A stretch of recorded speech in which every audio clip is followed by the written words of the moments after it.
As a young falconer, I experimented with kestrels, Cooper's hawks, red-tailed hawks. My first falcon was an Eyas prairie falcon. I also learned to trap passage birds, including goshawks. My first passage peregrine and a merlin. It didn't take long before I realized that my love was with the large falcons and flying them in a waiting-on style of flight. The first quarry that I flew my falcons on were ring-necked pheasants that we found in the fields west of Salt Lake City. My friends Marvin Myers and Dale Kissimakis led the way, and soon I had my own peregrine falcon. After reading the words of King Frederick, who claimed that the gyrfalcon was the most noble and powerful of all falcons, I knew what my next bird would be. In the spring, at the age of 21, I loaded up my Volkswagen bus and headed north in search of gyrfalcons. During this time frame, there were no captive-bred birds. Telemetry didn't exist yet. Falconers got all their birds from the wild.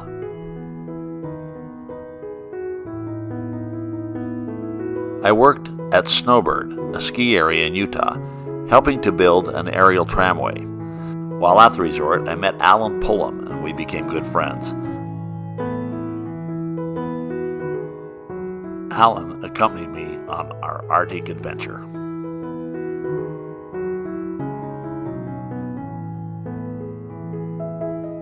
At the time, the Alaska Highway was the largest stretch of unpaved road in North America. It was a hazardous road. We got plenty of rock chips and lost several headlights.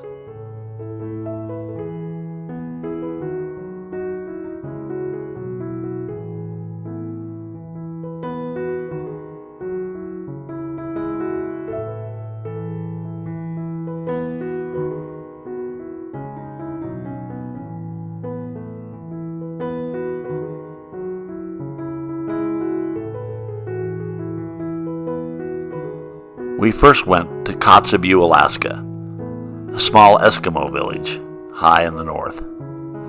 We realized the area was completely surrounded by water. There was no way for us to navigate, and with limited resources, we had to make another plan. We headed to Nome on the Seward Peninsula.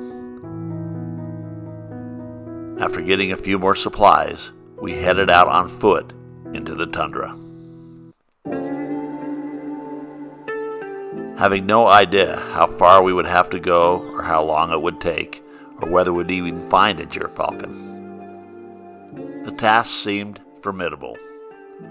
Luckily, we met a miner, Chuck Volkheimer, who had a fluoride mine on the Nome-Teller Highway.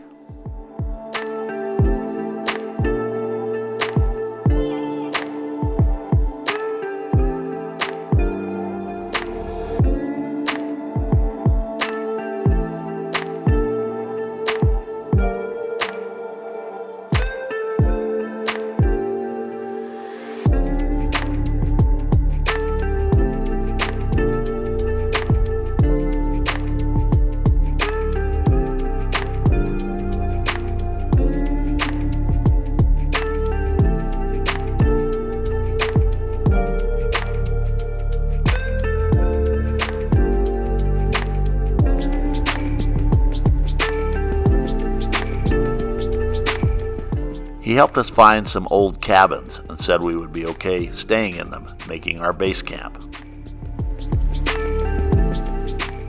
The cabins were from the Gold Rush era. The one cabin was completely covered with tin cans for shingles. The dry climate of Alaska had preserved them well. This far north, in June, it was daylight 24 hours a day. After a 2-day hike, I located the first gyrfalcon eyrie. It was located on some rocky bluffs at the top of a valley. When I first spotted the eyrie, An adult female came flying up the canyon, carrying a ptarmigan in her feet.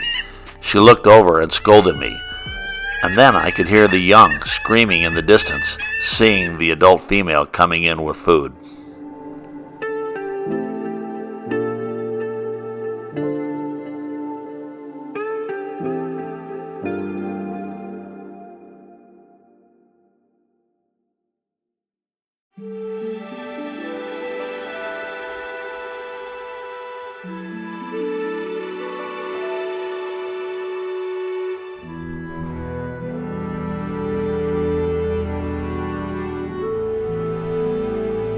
There were 3 eyases in the eyrie, 2 tersels, and 1 female.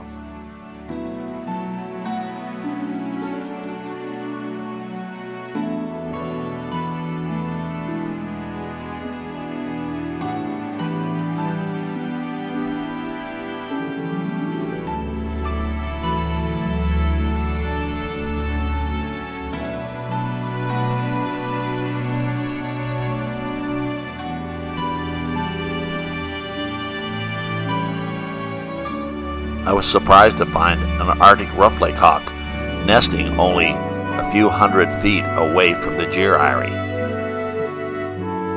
Searching the nest, it appeared they were feeding entirely on lemmings.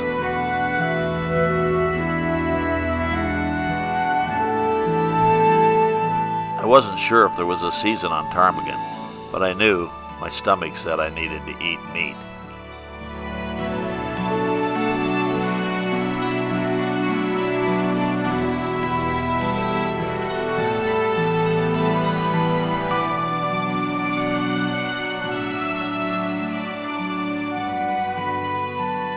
Time had come to take my bird. Alan said, "Take 2, you've come so far. What if something happens to one?" I said, "No, I'm only going to take 1, and I'm going to make sure nothing happens to it." At this point in my falconry career, I wanted the largest falcon I could get to make sure that it would be strong enough to capture pheasants and ducks.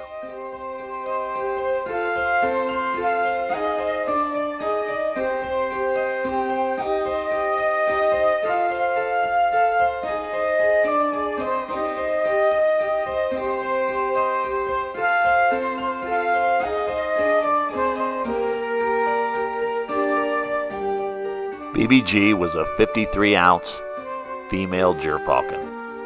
I was excited for her training to begin.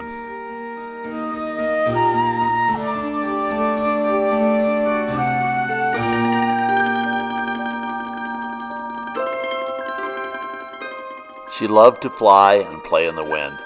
She would chase anything and usually pursued it right out of sight.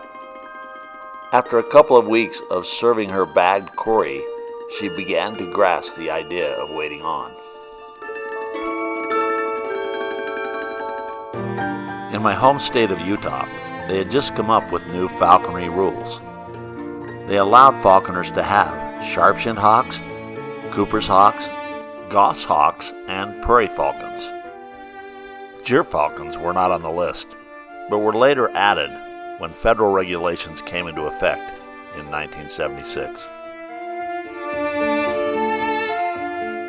It was a time of a shifting legal environment. Rules were being developed by the U.S. Fish and Wildlife Service that would govern falconry in America. New federal rules were going to require that all falconers' birds wear a Fish and Wildlife Service band. I decided to go into the Fish and Game and tell them about my gyrfalcon. They issued me a citation for illegal possession of protected wildlife.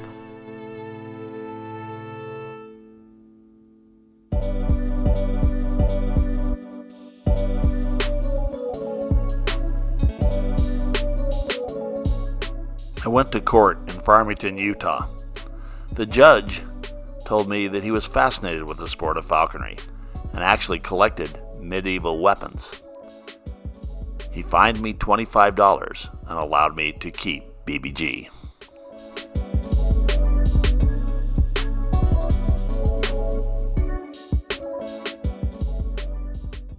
So I met Steve for the first time at the 1977 NAFA meet, in Alamosa, Colorado. And I drove up from, I was living at the time in Tempe, Arizona, and I drove up with my sponsor and another friend. And my experience with falconry at the time was limited really to watching their Passage Harris hawks, and also seeing some falcons, lanner falcons, being flown off the fist by Harry McElroy, which was exciting falconry. It was real game hawking, and I loved it. Every second I could get, I was going out with those guys and enjoying it. But driving up to that Alamosa meet in the car, we were talking about, I wonder if there's going to be a peregrine there. We'll probably see some prairie falcons, but I wonder if somebody will have a peregrine there. Well, none of us even conceived that there'd be a gyrfalcon at the Alamosa meet. So we got to Alamosa, and the falconers there were incredibly generous with their time, taking us out, allowing us to watch their bird. And Steve had BBG, this famous gyrfalcon, and I asked him, could I come out and watch your bird fly? And Steve, as always, is such a gracious host. He said, sure, come on out. So we piled into a van. I think we followed you. I was in a van with a guy from Texas. I remember him making a comment, down in Texas we call it Falconry, because people were saying falconry. But there was a pond. It was a fairly good sized pond, and it had a lot of ice around the edge, and there were just a few ducks on the pond. And Steve, asked us all to kind of stay back toward the car, and puts BBG up, and here's this incredibly powerful bird, like nothing I could even have imagined before. Takes off, just powers into the air, and you can tell when a bird like that leaves the glove, it owns the space. The bird owns the space in that area. It's now the most dominant thing in that space. And I don't remember how high she went. I remember being just blown away by watching this falcon fly, but she went up pretty nice. And he said, okay, we can walk forward and try and push these ducks off of this pond, because I think it was pretty good size and there weren't a lot of ducks on it. So we all started going out there, and I was thrilled to be walking out, toward this pond. And we start pushing him out, and she comes screaming in, and most of them left, but one of them came back, and there was a pile of wood stuck in the ice, not too far from the pond. And she puts the duck into this pile of wood, and she pitches up, and she's circling and circling and circling. And we are running out there, and pretty soon we're on the ice. We stop, not Steve. Steve keeps running out onto the ice. The ice is cracking and popping. Gets to the wood, is trying to, knock that duck, chase it out of there. And we never could get the duck out of that pile of wood. Could not find it. It disappeared in there forever. But my lasting memory of that was watching this powerful bird and this very dedicated man who was going to get that duck out for his bird. It's like, I went back to Arizona and I said, I'm going to fly big falcons. And so that is what I did.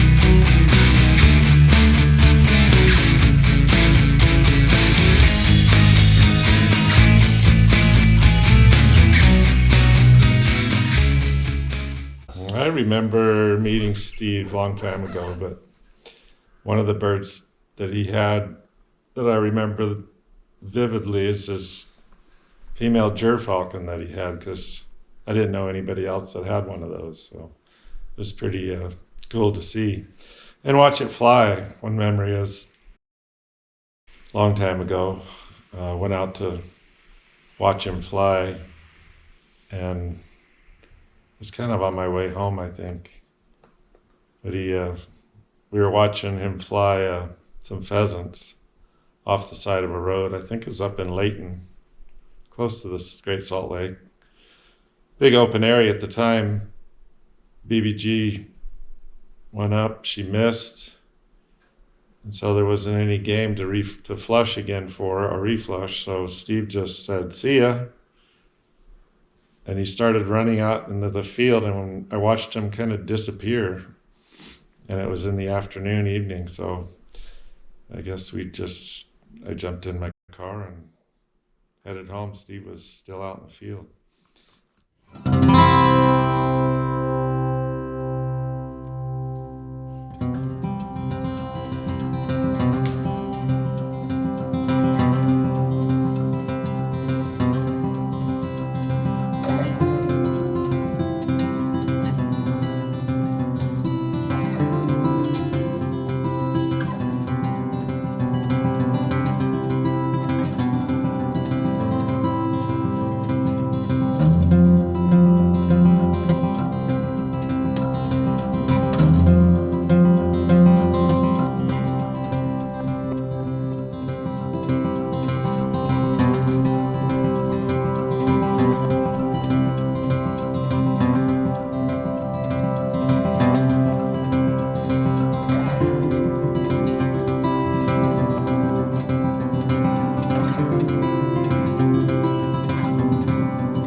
Bob Berry writes on the chapter on gyrfalcons and falconry in the book Gyrfalcons by Emma Ford. As the falconry community legal climate improved and captive-bred birds became more available, word of the new frontier spread quickly to a small but dedicated group of falconers. Gyrfalcon aficionados Steve Chindgren, Jack Orr, Ed Fitch, Kent Carney, and many others followed Jim Weaver's lead. Chindgren's female gyrfalcon, BBG, became something of a prairie legend, with a well over 500 head of winged quarry to her credit during her 7-year career, which ended in 1980.